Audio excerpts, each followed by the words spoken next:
I got some new glasses. Do you like?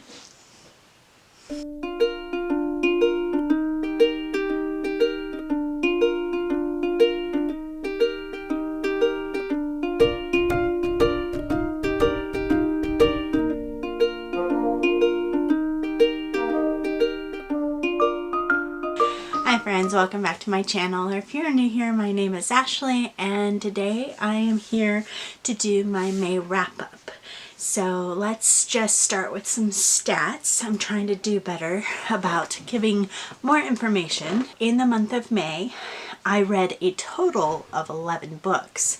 7 of those were for myself, 4 of those were for my daughter Shelby, who is 9. I read 3,239 pages. I think this is actually the best reading month I've had so far this year, so yay for me. The books for my daughter, I don't give a rating because they're children's books and I'm reading them to her. She usually chooses those. Of my 7 books, I rated 1 of those 5 stars, 3 of them 4 stars, and 3 of them 2 stars. Now, if you've been watching my channel, you know that I have been on this journey to find my very first 5-star of the year.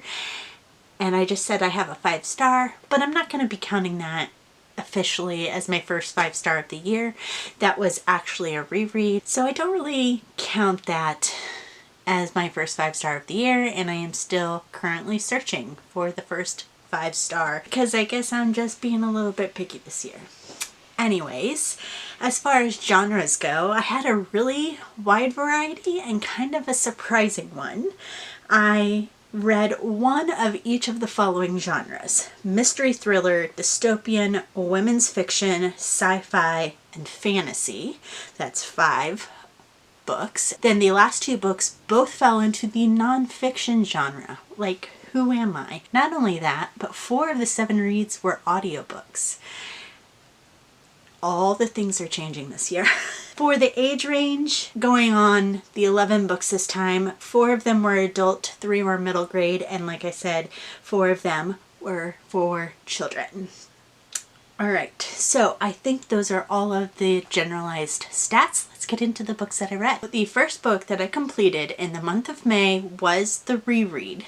And I am happy to say that I have finally finished this book, Harry Potter and the Goblet of Fire.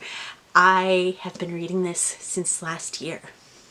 It took me like 6 months to read. I don't even know who I am right now, but it was just not a priority. So anyways, finally finished that one. I'm going to be holding off a little bit before I continue on, but I am going to hopefully finish this series this year. Like I said, my reread is of course 5 stars because I love Harry Potter, so this will always get 5 stars from me, but I'm not counting that in my quest for a 5-star read this year. I'm still looking for that very first one. The next book that I finished was an audiobook that I got from the library called Away by Megan E. Freeman, and this is the second book in a duology. The first one being Alone, which I also read it audibly from the library as well. And this one tells the other side of the story. So in Alone, there's a girl who kind of like teams up with her best friends to kind of hijink their way into staying by themselves when they're not really supposed to be. And when she goes to their meetup location, her friends don't show up for various reasons, and then she finds out that everyone then disappears and she doesn't know what's going on, and it's just about her time being alone in the city left behind. The second book in the duology, Away, is from the perspective of another character that is on the other side. They are in all of the town that gets taken away from this city, and then we kind of learn why. Other than the situation, there's no other really connection between the 2 books. This was good because it kind of gave you some insight and background of what really happened, because on the first side of the girl being by herself, she doesn't have anyone to inform her. There's no communication.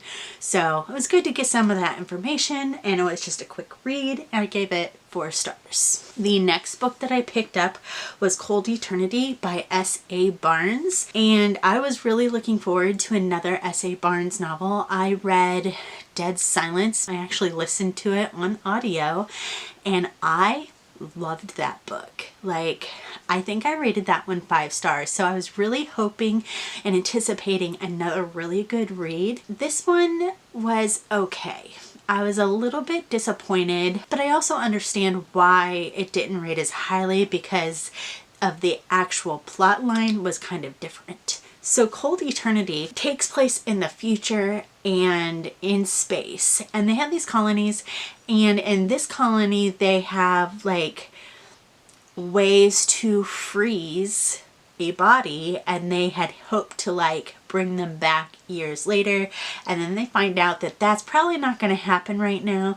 And so this woman is like a caretaker of this, I don't know if it's a ship or if it's just a location, but signed on to be a caretaker for this place that has all of these bodies frozen. Now she knows like they're just kind of in limbo, and so there's nobody around. They're not really using this facility anymore.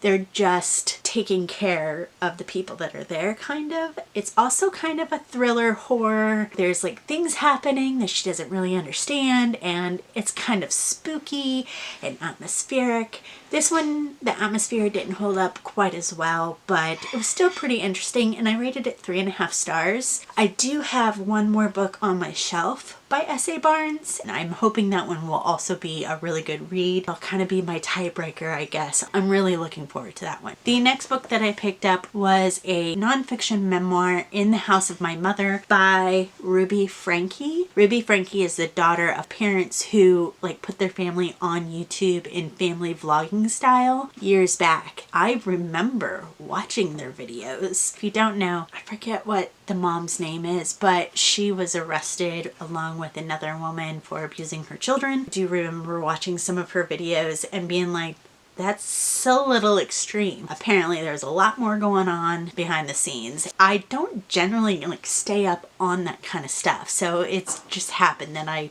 actually did see these vloggers on YouTube. Anyways, that's the only reason I picked this up. Otherwise I wouldn't have known about it. I probably wouldn't have been interested. But because I did. And so I picked this up, I read it, and it was pretty interesting. I did really enjoy it as much as you can enjoy stories like this. But I rated this 4 stars. The next book that I picked up was, I'm trying to think, I think I got this on ebook, and I borrowed it from the library again, and that is When Stars Are Scattered by Valerie Jameson and Omar Muhammad. And this is a nonfiction memoir in graphic novel form about a boy in Somalia who then had to flee his home with his family and was residing in a refugee camp in Kenya. He ended up losing track of his mother, and so it was just him and his little brother for years. It's just their story and how he fought to continue his schooling so that he could take care of his brother. It was just a good little story. I'm really glad I picked it up. I rated that one 4 stars. Another book that I finally finished is The Yada Yada Pro Group by Nita Jackson. This is the first book in the series, and I think this one took me like 3 months to read when my plan was to read one a month. That didn't happen. I did finally finish this one, and in the past I had rated it 5 stars, and I had read it twice and kept the 5 stars both times. This time it did not hold up, and it's probably because it is quite older. At the time I had not read a whole lot of Christian fiction at all. I think this was probably one of the first ones actually. I also hadn't been reading for years and years. It was pretty much right when I started reading again after having my kids, and I hadn't read much since high school. This is a story about a woman who goes to a women's conference in Chicago, and that's another reason why I did really love it so much back then, is because I am from Illinois and went to some of the places that are mentioned in this book, and so I just really resonated with it that way. But now looking back, I don't understand why I felt like I connected so well to the character. The character in this story is in her 40s, and so I resonate more with her now as a mother of teenagers, just like she is. Whereas when I first read this book, my oldest littles were babies. So, but I do enjoy reading Christian fiction, and that is what this really reminded me of back then, and then again with this one, is that it keeps all of those things, Jesus, in the forefront of my mind, and I really like that. So I only rated this one 3.5 stars. I am going to continue on and try finishing the series, but finally finished this one. And the last book that I completed for myself in the month of May was Famous Last Words by Gillian McAllister.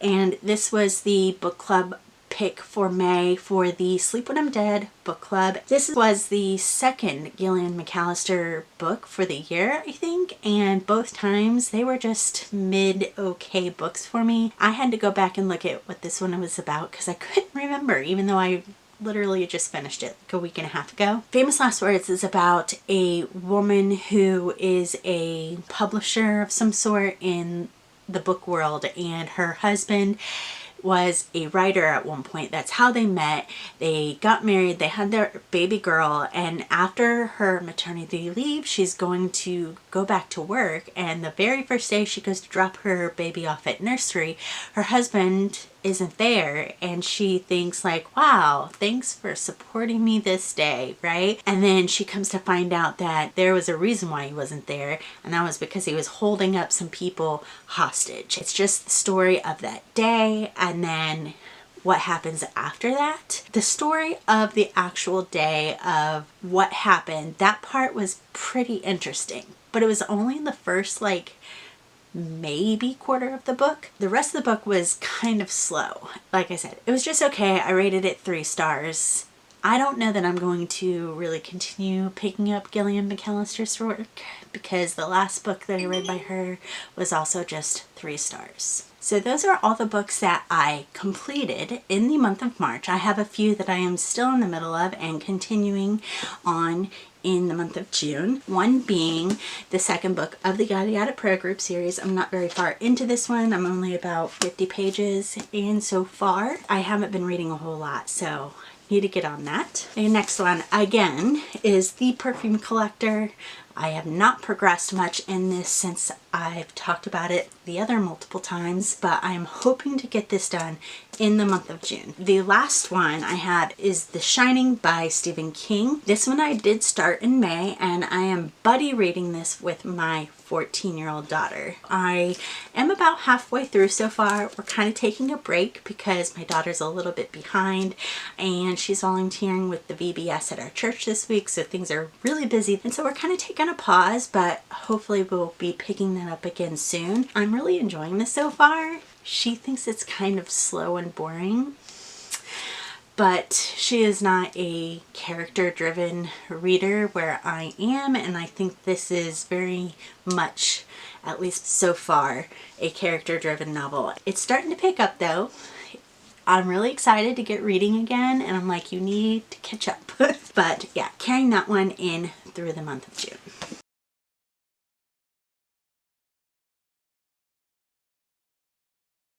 So those are all the books that I read in the month of May and the ones that I'm taking with me forward. Yeah, let me know in the comments down below if you have read any of these and what you rated them. I would love to know.